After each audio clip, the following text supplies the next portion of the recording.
Unanipata vizuri? Kama wewe unajisifia upo kimataifa, lete timu uwanjani. Lete timu uwanjani. Sasa wao wanasema wamenyimwa stake zao na haki zao za msingi kufanya mazoezi. Stake zao zipi? Kufanya mazoezi. Simba wanasema wamenyimwa stake zao za kufanya mazoezi na wakati wao na wao wamevunja kanuni. Unanipata vizuri? Maana Simba wamekosa ile haki yao kwa sababu wao ndio wameanza kuvunja kanuni. Kanuni nasema toa taarifa kwa maafisa wa uwanja, toa taarifa kwa maafisa wa Young Africans. Na hata ripoti ya kuahirisha mechi kwenye maelezo ya kamati inasema wazi, baada ya kupokea ripoti kwa maafisa, si ndio, imebaini kwamba Simba imevunja kanuni ya mawasiliano. Unadai haki gani sasa? Yaani wewe kwa mtu unajiendea tu from nowhere, sio chooni pale. Barua ya wazi ya Young Africans inasema kuna kipengele kutokana na mfululizo wa uvunjifu wa kushindwa kusimamia kanuni za ligi kuu. Ndio. Hivyo basi Yanga imekosa imani na kamati ya uendeshaji wa ligi kuu chini ya mwenyekiti wake Steven Nguto na katibu wa kamati hiyo Almas Kasonga. Ndio. Na wamefika mbali, wanasema wajiuzuru. Kitizama kweli wanatakiwa wajiuzuru, na Young Africans ni sahihi kutoa kauli kama hii? Young Africans ni mwanachama wa bodi. Kama ni mwanachama wa bodi, kwenye hiki ambacho amekisema Young Africans hawana imani na bodi ya ligi, wako sahihi 100%. Young Africans iko sahihi 100% kusema haina imani na bodi ya ligi. Kwa nini?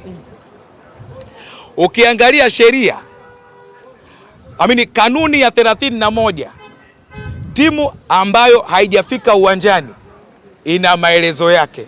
Cha kwanza, sawa, ni kupigwa faini ya shilingi milioni 5. 2.5 na kwenda bodi ya ligi, 2.5 na kwenda Yanga. Lakini pia kuna gharama, sawa, za maandalizi. Timu ambayo haikufika uwanjani inabidi uhusike kwenye kulipa. Kanuni sasa hiyo. Unanipata vizuri? Kanuni nyingine inasema hapo kipengele kingine, timu ambayo haijafika uwanjani kikanuni inatakiwa kukatwa au kupokwa alama 15. Sawa? Lakini timu kama haijafika uwanjani inatakiwa kukatwa alama 3 na pointi 3 zinaenda kwa timu ambayo imefika uwanjani. Kwa hiyo ukija ukijumlisha, Simba kama kweli kamati ingekuwa iko very serious, inajua wajibu wake, majukumu yake, Simba ilikuwa ina deserve kupokwa alama 18. Ambokile unataka kusema Tanzania mpira wetu unaendeshwa na ujamaa kuliko professionalism. Ushikaji mwingi kuliko professionalism, uko sahihi. Yaani favoritism ni kubwa sana ambayo inakuja kutuharibia mpira wetu. Kwa sababu ilikuwa ni issue simple sana. Baada ya bodi ya ligi Simba kutoa waraka wao kwamba hawatoshiriki kwenye ile game, bodi ya ligi wao ibidi waseme mechi ipo kama kawaida wala kuna shida, wanasubiri muda wa mchezo. Yanga wameenda uwanjani kikanuni, hakuna shida, tunasubiri anakwenda kucheza na Simba, haijafika uwanjani, wanatulia ndani dakika ngapi? 30. Muamuzi atamaliza kipenga, ataipa pointi 3 Young Africans. Baada hapo kamati inakuja na majibu kutokana na uhuni ambao umefanyika wa timu fulani kutofika uwanjani. Unanipata vizuri? Kwa mujibu wa kanuni, ibara fulani, tunaipoka alama 15 timu fulani, tunaipoka alama 3 timu fulani kwa sababu ya 1, 2, 3. Na kiongozi aliyehusika kushinikiza mechi kutofanyika tunamfungia kwa mujibu wa kanuni miezi 12. Nazungumza kanuni, sio hisia. Huwezi kunielewa kama una changamoto za afya ya akili, na Milembe ipo kwa ajili ya watu. Chama dispensary. Unalipata vizuri? Tutawapeleka mpaka Chama dispensary, wala hakuna shida. Hapa nazungumzia issue ya kanuni sasa. Issue ya kanuni, utaki nenda bodi ya ligi, hiki ninachokisema utakutana nacho. Utaki njoo mimi nikupe kanuni ilivyo.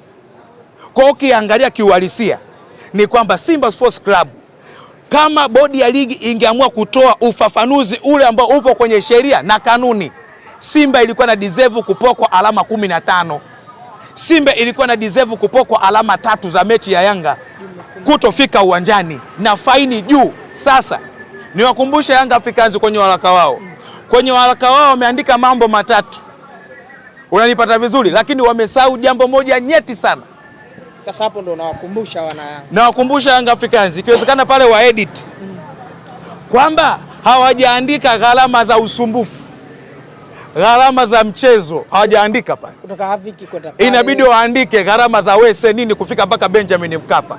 Inabidi waandike. Hatuwezi tukapiga hatua kama tunaendekeza mambo ya favoritism kwenye ligi yetu.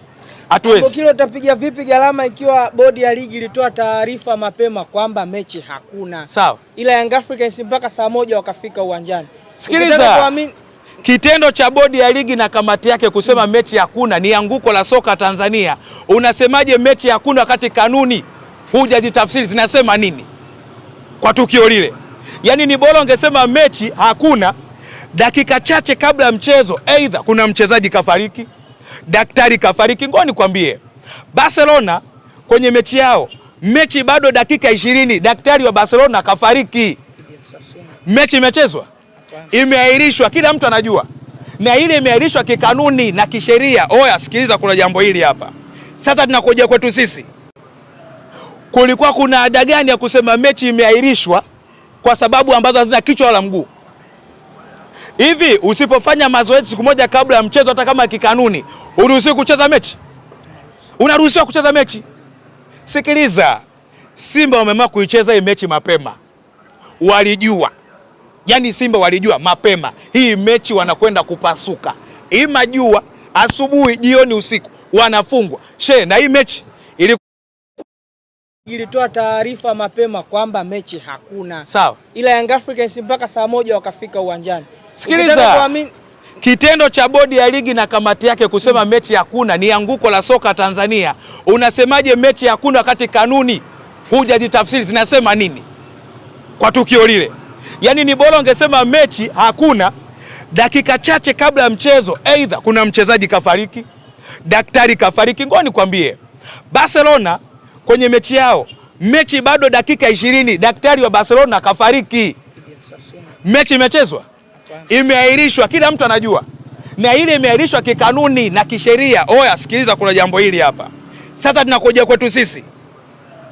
Kulikuwa kuna ada gani ya kusema mechi imeahirishwa kwa sababu ambazo hazina kichwa wala mguu? Hivi usipofanya mazoezi siku moja kabla ya mchezo, hata kama kikanuni, uruhusiwi kucheza mechi? Unaruhusiwa kucheza mechi? Sikiliza, Simba wameamua kuicheza hii mechi mapema. Walijua. Yaani Simba walijua mapema hii mechi wanakwenda kupasuka. Ima jua, asubuhi, jioni, usiku wanafungwa. Na hii mechi ilikuwa 7-0. Wito wako sasa 7-0? 7-0. Sasa unafanyaje? Sikiliza. Kusema Mbokile Simba na pila la Fatu. Nisikilize. Baadhi ya wachezaji wa Simba walishaanza kujivunja kitambo. Chefondo si aliumia? Kaumia wapi wewe? Kaumia wapi? Walishaanza kujivunja kitambo sana.